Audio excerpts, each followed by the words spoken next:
So once again, good afternoon to all. Now we are in total 10.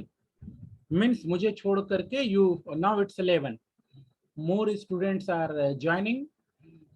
तो जो बच्चे अभी ज्वाइन कर रहे हैं, मैं ब्रिजेश कुमार सोशल साइंस पढ़ाता हूं विद्यालय में।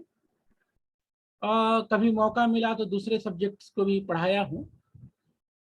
मैं सोशल साइंस की ही बात करूंगा बच्चों, और मैं बात करूंगा लेसन नंबर 22 की। उससे पहले एक क्वेश्चन है, is my screen visible? Answer through chat. Is my screen visible? क्या आपको मोबाइल पर दिख रहा है? यस, ठीक है। अब ये बताना। Thank you, many of you responded. अब देखो, एक वर्ड को मैं सर्कल कर रहा हूं, ठीक है। आपको वह वर्ड टाइप करके मुझे जल्द से भेजना है। जिसका पहले रिस्पॉन्स आएगा मैं नाम लूंगा। बताओ किस वर्ड को मैंने सर्कल किया है? Answer through chat. Vaishnavi, video of कर लो, और किसी को पानी वगैरह पीना हो वीडियो ऑफ कर लो। और आप लोग वीडियो ऑफ ही कर लो। Democracy, very good. First response, correct response came from Keshav, ठीक है। आगे क्या है, केशव कुमार है, क्या है वो मैं नहीं पढ़ पा रहा हूँ, क्योंकि जब चैट में नाम आता है थोड़ा शॉर्ट आता है। तो first correct answer came from Keshav, after that Abhinav, after that class monitor लिखा हुआ है। चलो ठीक है। सो दिस 3 करेक्ट आंसर केम। मैंने एक वर्ड को सर्कल किया, मैंने आपसे पूछा कि मैंने किस वर्ड को सर्कल किया। यह ऐसा करने के पीछे मकसद यह भी था कि आपको एक्टिव करो, ठीक है। और ये देखो कि कितने बच्चे एक्टिवली बैठे हो। चलो, क्लास मॉनिटर अपना नाम बता दो, क्योंकि यहाँ स्क्रीन पर आ रहा है class monitor. So what is your name monitor?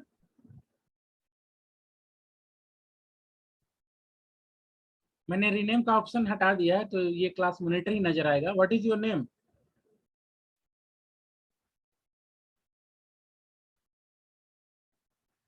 Raunak Raj. Okay, so Raunak, you are the monitor of the class. या केशव ने भी आंसर कर दिया आपके लिए, रौनक। चलो बच्चों, शुरू करते हैं। तो देखो, मैं ये समझता हूं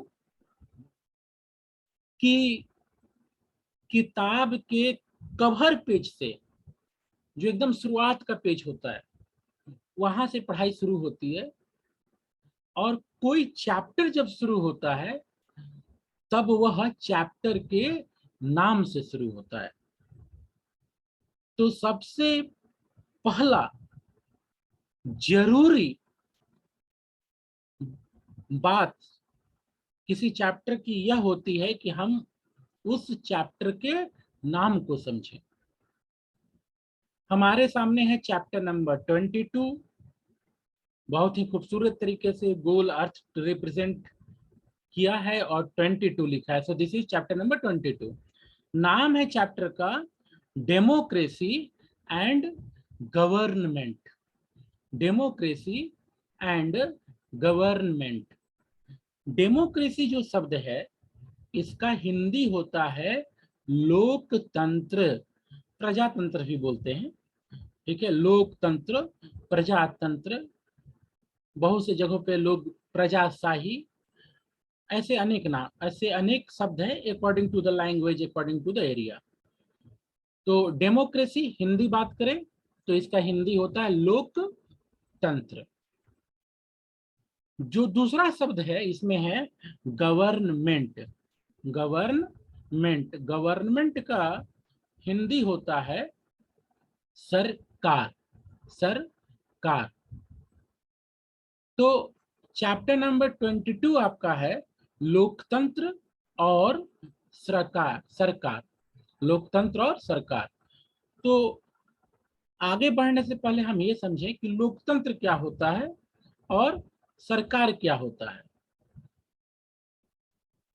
तो डेमोक्रेसी जो है वह ऐसी अरेंजमेंट है गवर्नेंस का जिसमें लोग अपने रूलर्स को चुनते हैं। इसी के लिए इसको बोला गया लोकतंत्र, जनता का शासन। तो जनता स्वयं शासन नहीं करती, जनता शासन करने के लिए लोगों को चुनती है। हम एमएलए चुनते हैं, हम एमपी को चुनते हैं। एमएलए स्टेट की सरकार में महत्वपूर्ण भूमिका निभाते हैं। जो एमपी हैं, member of parliament, way national government में महत्वपूर्ण भूमिका निभाते हैं। तो इस बात को समझो, लोकतंत्र, जनता का शासन, डेमोक्रेसी मतलब लोग अपने रूलर को चुने। हमारा देश भारत, हमारे यहाँ चुनाव होता है और चुनाव से हम लोगों ने प्रधानमंत्री के पद के लिए नरेंद्र दामोदर दास मोदी को चुना है। जो हमारे यहाँ व्यवस्था है, उस व्यवस्था में इस समय वर्तमान में प्रधानमंत्री हैं देश के लिए नरेंद्र दामोदर दास मोदी। ठीक है, हमारी परंपरा रही है, आगे श्री लगा दो या फिर बाद में जी लगा दो। So Shri Narendra Damodar Das Modi is our prime minister. ठीक है, चुनाव हुआ और वे प्रधानमंत्री बने। तो चुनाव में सब लोगों ने उनको वोट किया ऐसी बात नहीं। ठीक है, कुछ लोगों ने उन्हें वोट किया, कुछ लोगों ने नहीं किया। लोकतंत्र में ऐसा ही होता है। फिर काउंटिंग होता है, ये बहुत सिस्टम है। आप जैसे जैसे आगे बढ़ोगे इन बातों को समझोगे। अभी इतना समझना है, democracy, rule of people through representative, लोग का शासन प्रतिनिधि के द्वारा। अब आगे है गवर्नमेंट। गवर्नमेंट, ठीक है, सरकार। तो सरकार जो राज्य को चलाती है, देश को चलाती है। और सरकार में वे लोग होते हैं जिनको चुनाव में जीत हासिल होती है। So the name of the chapter is democracy and government. अब हम लोग आगे बढ़ते हैं। अब तक हम लोग समझ रहे थे नाम को, डेमोक्रेसी, गवर्नमेंट। डेमोक्रेसी का हिंदी हुआ, दोहराता चलूं, डेमोक्रेसी लोकतंत्र, गवर्नमेंट सरकार। Now moving ahead,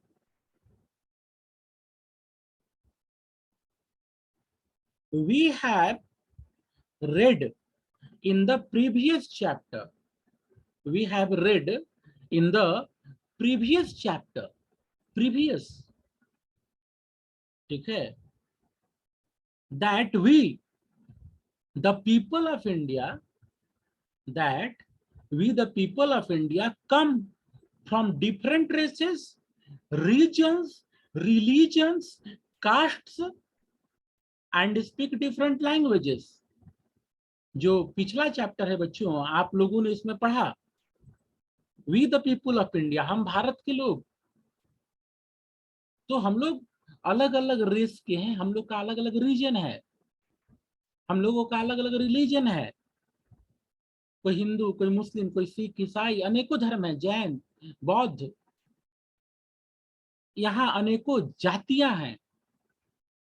speak different languages, हम भारत के लोग अनेक भाषाओं को बोलते हैं। वेस्ट बंगाल में रहने वाले हमारे भाई बहन बंगाली बोलते हैं, हम बिहारी हैं, बिहार में मगही है, मैथिली है, ऐसे अनेकों भाषाएं हैं, भोजपुरी है। तो अनेकों भाषाएं हैं। महाराष्ट्र में मराठी, गुजरात में गुजराती, तमिलनाडु तमिल। तो हम भारत के लोग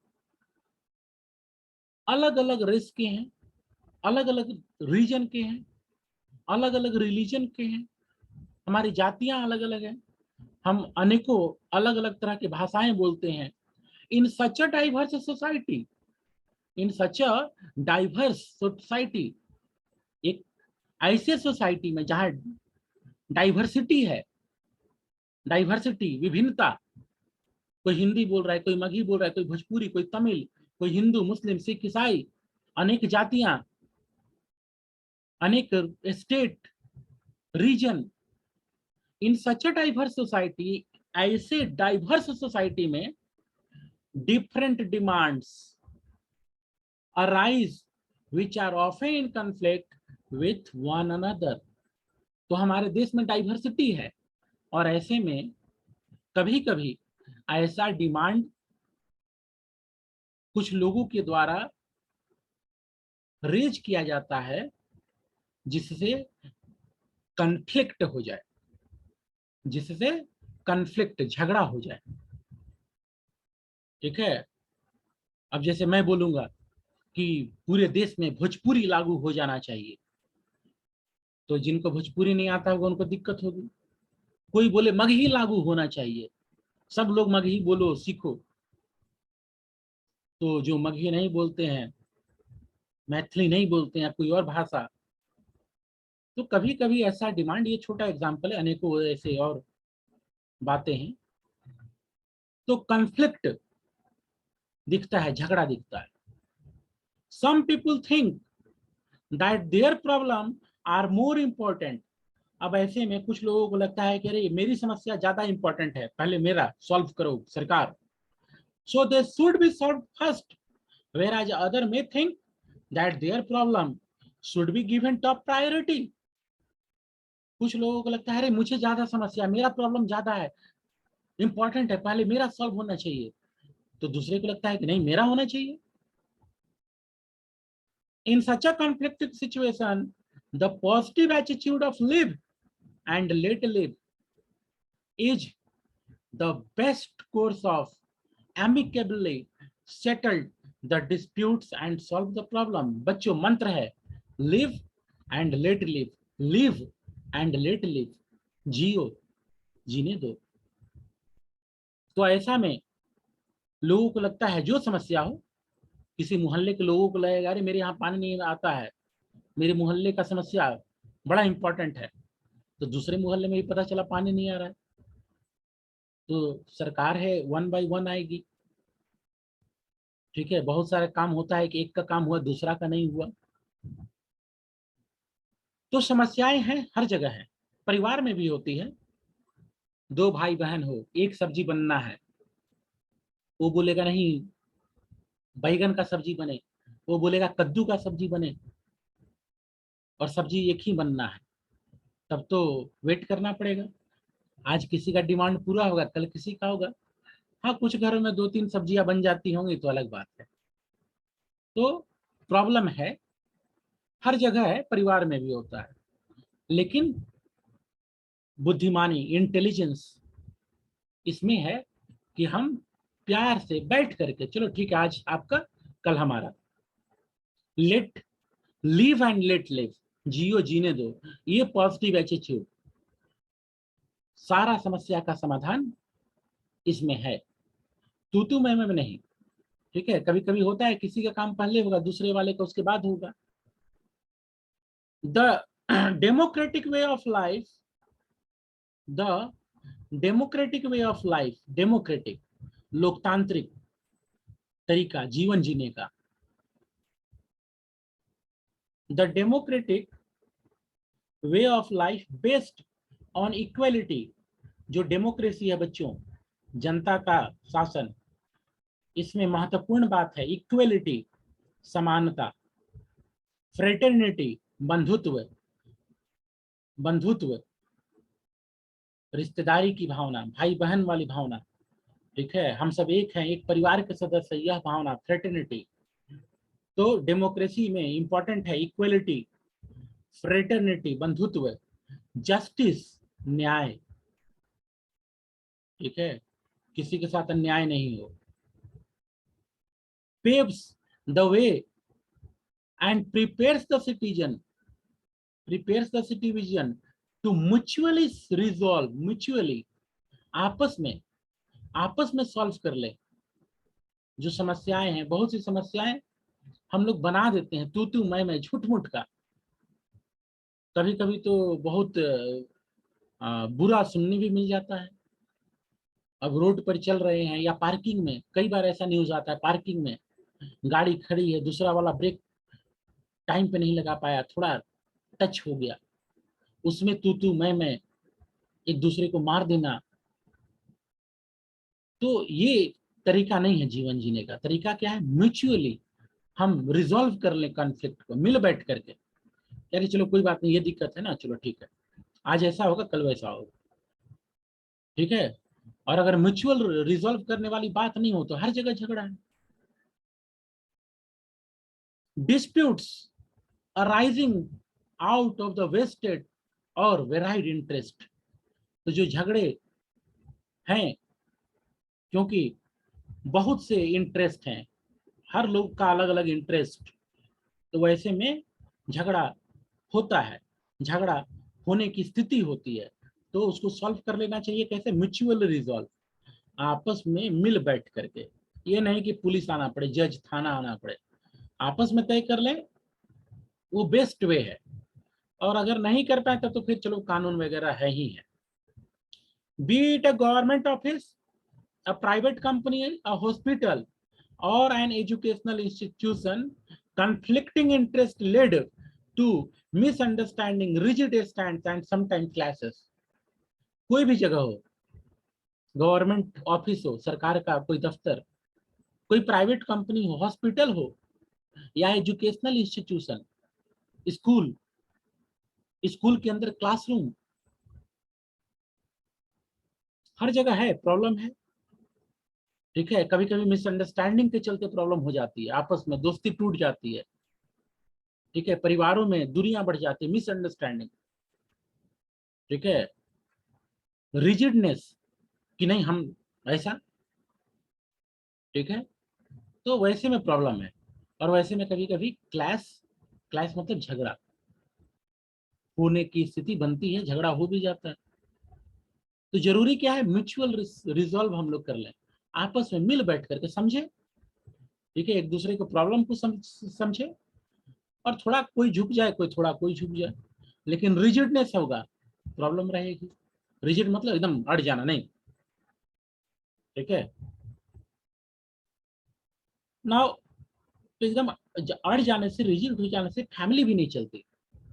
फैमिली में भी आप जैसे बच्चे हो, बहुत बार समझते होगे, कभी आपको लगता होगा नया ड्रेस, लेकिन आप समझते हो कि नहीं महीना का लास्ट है, शायद पैसे है ना है। तो बहुत बार बच्चे भी समझते हैं, पेरेंट को समझने का प्रयास करते हैं, स्कूल में टीचर्स को समझते हैं, ठीक है। कभी डांट मिली तो जो बच्चे हैं वो समझते हैं क्यों डांट मिली, और समझना भी चाहिए। अगर डांट मिली है तो, कंप्लेन आया है तो समझना चाहिए कंप्लेन क्यों आया, प्रॉब्लम है उसको दूर करना चाहिए। तो आपस में फ्रेंड्स के बीच भी, उसी तरह से सिटीजन्स के बीच, इन सच अ सिचुएशन, तो ये जो क्लैश है वो कहीं भी हो सकता है, मिसअंडरस्टैंडिंग के चलते होता है। इन सच अ सिचुएशन, ऐसे सिचुएशन में ऑफ डिस्कॉर्ड एंड डिवीजन, जो ऐसा माहौल है तू मैं झगड़े वाला, डिवीजन वाला, democratic attitude of adjustment and accommodation is the best way to settle the issue। ये जो झगड़ा वाला सिचुएशन है, बेस्ट सॉल्यूशन है democratic attitude. Democratic, democratic attitude, तो डेमोक्रेटिक एटीट्यूड में क्या है?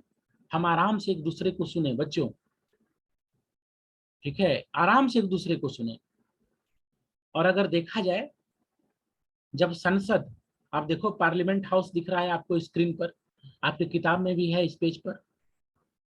जब संसद आपकी कार्रवाई देखोगे, वहां भी तू मैं होता है, वो अलग चीज है, कभी कभार होता है, लेकिन अक्सर आप देखोगे कोई लीडर बोल रहा है, दूसरे लोग सुन रहे हैं, बीच में टोका टिप्पणी भी होती है, ठीक है, लेकिन अक्सर देखोगे सुनते हुए, प्रधानमंत्री बोल रहे हैं, सब सुन रहे हैं।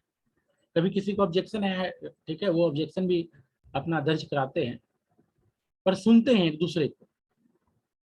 तो ये डेमोक्रेटिक अप्रोच है, डेमोक्रेटिक, लोकतांत्रिक, हम एक दूसरे को सुने, समझें, अपनी बात भी रखें और मिलकर के सहमत हो कुछ बातों पर।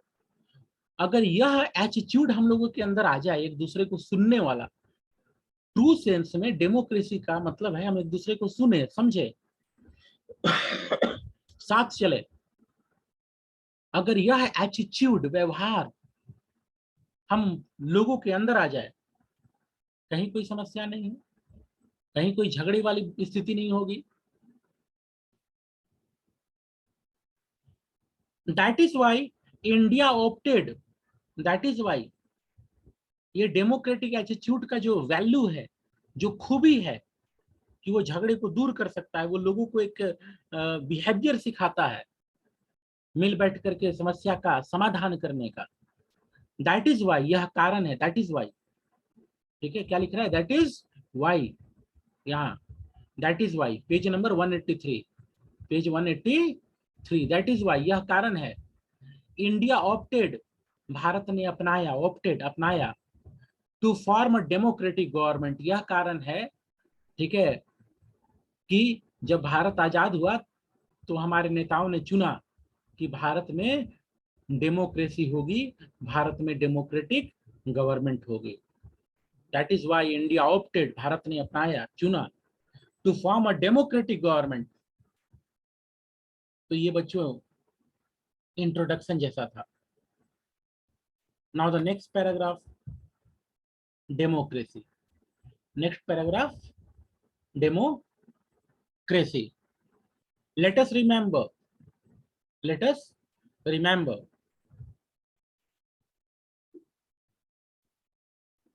let us remember that democracy is just not a form of government, बोल रहा है, ठीक है, याद करा रहा है, याद दिला रहा है कि डेमोक्रेसी जो है केवल वो सरकार, ठीक है, का प्रकार नहीं है कि लोग अपनी सरकार चुन ले। बच्चों, ठीक है, पहले शुरू शुरू में क्या बताया गया कि लोकतंत्र, जो लोग हैं अपने रूलर्स को चुनते हैं, लेकिन डेमोक्रेसी वहीं खत्म नहीं हो जाती। डेमोक्रेसी भावना का भी नाम है, एडजेक्टिव ही है डेमोक्रेसी। जब हम बोलते हैं, अगर हम ऐसे बोलें कि Brajesh Kumar is a democratic person, Brajesh Kumar democratic person है, इसका एक मतलब होता है, मतलब यह कि वह व्यक्ति दूसरों को सुनने के लिए तैयार होगा, वह दूसरों की भावना का कद्र करेगा, अगर कहीं कन्फ्लिक्ट है तो मिल करके सोल्यूशन निकालेगा, झगड़ा नहीं। तो वही बोल रहा है अब आगे आप लोगों को, democracy is just not a form of government, democracy केवल सरकार का एक प्रकार ही नहीं है, ठीक है, it is not just a form of government but is a way of life. जो लोकतंत्र है वह सरकार का एक फॉर्म नहीं है, फॉर्म तो है, मतलब सरकार का फॉर्म तो है लोकतंत्र, लेकिन और भी कुछ है। और सबसे बड़ी बात क्या, कि democracy is a way of life, is a way of life. Democracy सरकार कैसा हो उसका एक प्रकार है डेमोक्रेसी, लेकिन इससे भी बढ़ करके डेमोक्रेसी जीवन जीने का तरीका है, डेमोक्रेसी जीवन जीने का तरीका है। हम दूसरे को सुनने के लिए तैयार हो, हम दूसरे को समझने के लिए तैयार हो। आगे देखो, इट टीचेस, इट टीचेस, सिखाता है, क्या सिखाता है, us to provide equal opportunity to everyone without any discrimination. It teaches us, democracy हमें सिखाता है, टू प्रोवाइड इक्वल अपॉर्चुनिटी। जो डेमोक्रेसी है वह सिखाता है इक्वल अपॉर्चुनिटी प्रोवाइड करना to everyone without any discrimination. जब हम लोकतंत्र की बात करें, हम बोले कि वो डेमोक्रेटिक है, तो एक और गुण उसमें है, क्या, कि वह डिस्क्रिमिनेट नहीं करेगा, सबको इक्वल अपॉर्चुनिटी देगा। अब बहुत बार होता है क्लासरूम में एक कंप्लेन आती है मॉनिटर को, मॉनिटर मतलब आपका मॉनिटर नहीं, इन जनरल, ठीक है, तो इन जनरल मैं बात कर रहा हूँ। कई बार ऐसा सुनने को मिलता है, सर वो केवल गर्ल्स का नाम लिखता है, सर वो अपने फ्रेंड का नाम नहीं लिखता, ठीक है, केवल मेरा नाम लिख देता है, कंप्लेन कर देता है मेरा, वो भी तो बात कर रहा था।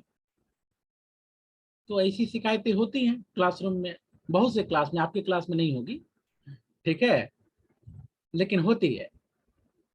अब जो डेमोक्रेटिक होगा, ठीक है, जो डेमोक्रेटिक होगा वो सबको इक्वल अपॉर्चुनिटी देगा। ऐसा नहीं कि अपने फ्रेंड को छोड़ दिया बात करने के लिए और दूसरे बच्चे का नाम लिख दिया। ये होता है किसी किसी क्लासेस में, कुछ क्लासेस में। तो डेमोक्रेसी क्या सिखलाता है? डेमोक्रेसी सिखलाता है इक्वल अपॉर्चुनिटी दीजिए, इक्वली ट्रीट कीजिए, डिस्क्रिमिनेशन नहीं कीजिए कि मेरा है मेरा नहीं है, ठीक है। It makes it it makes us conscious about protection of world. Democracy हम लोग को जगाता है, ठीक है, पुरानी बचा के रखना है, ठीक है, inform and children. It aspects involvement of all members of the family of society in decision making. अगर कोई डिसीजन है, कोई निर्णय लिया जा रहा है, परिवार का निर्णय है, तो परिवार के सभी सदस्य हिस्सा लें। ये नहीं कि जो कुछ लोग हैं वो मिल करके तय कर लें। तो डेमोक्रेसी ये है।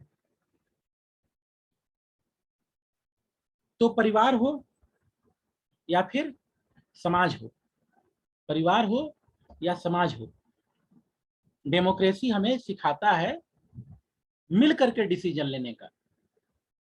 और डेमोक्रेसी हमें सिखाता है कि हम प्रोटेक्ट करें। इससे जो पहले सेंटेंस था, क्या बोला? इससे पहला सेंटेंस बोला, it make us conscious about protection of old.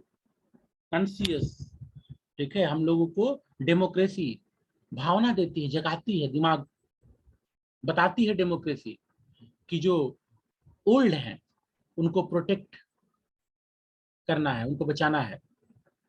जो इनफर्म है, दुर्बल है, कमजोर है, उनको बचाना है, प्रोटेक्ट करना है। जो बच्चे हैं उनको प्रोटेक्ट करना है। This all democracy teach.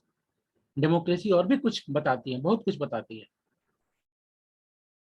अगला सेंटेंस है, in democracy everyone can share equal freedom in social, economic, social, economic, now page change, and political field. ठीक है, लोकतंत्र में सबको इक्वल फ्रीडम है, इक्वल, सबको इक्वल फ्रीडम, सबको इक्वलिटी है, चाहे वो सोशल एरिया हो, चाहे पॉलिटिकल एरिया हो, चाहे वो इकोनॉमिक एरिया, हर के पास इक्वल अपॉर्चुनिटी है। In case of conflicting interest, अगर कॉन्फ्लिक्टिंग इंटरेस्ट मतलब अगर मान लो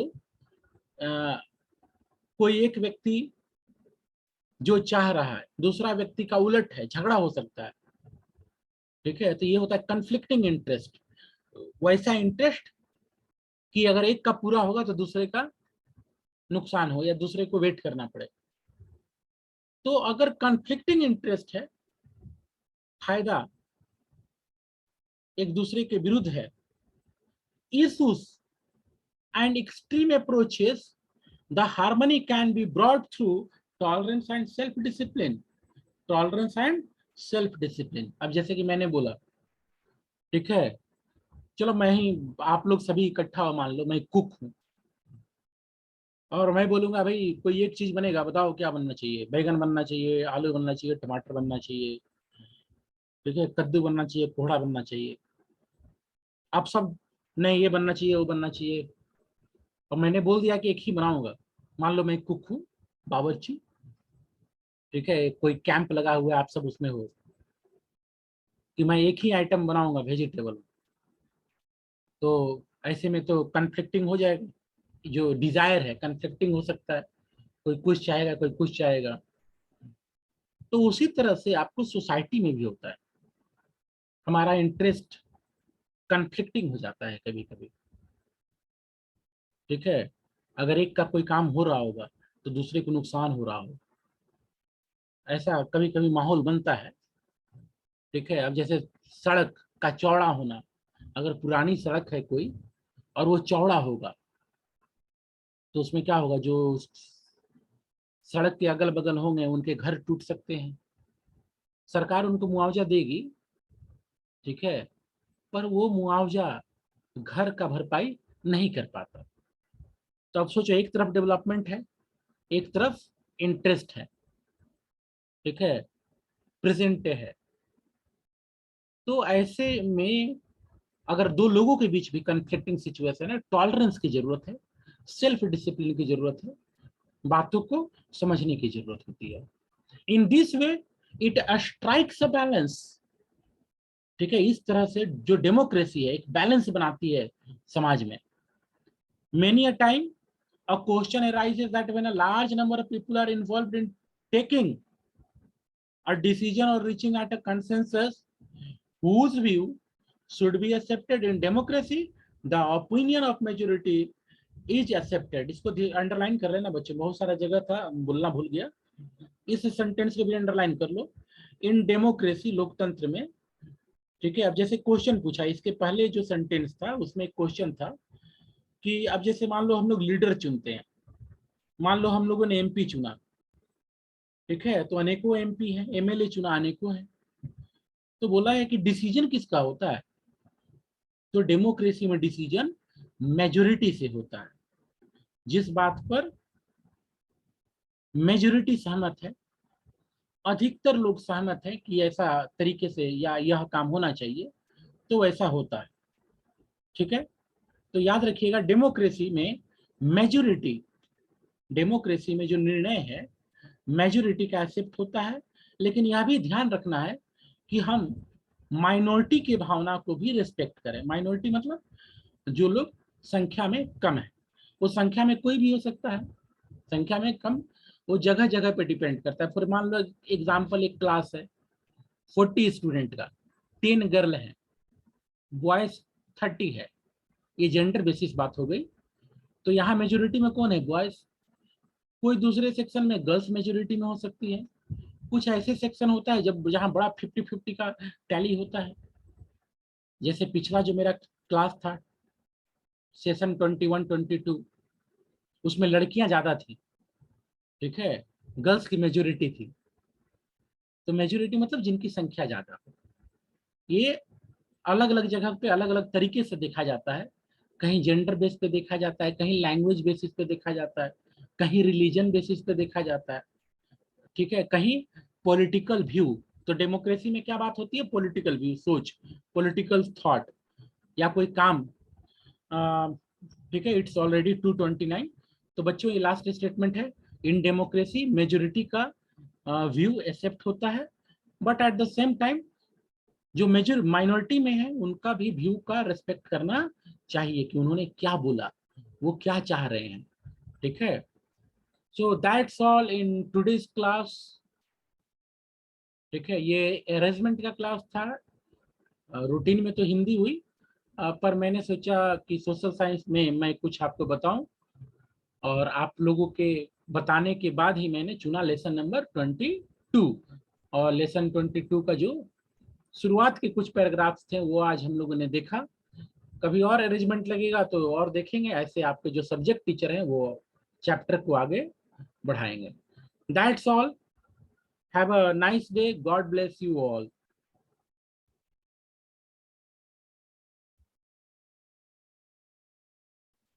okay, have a nice time.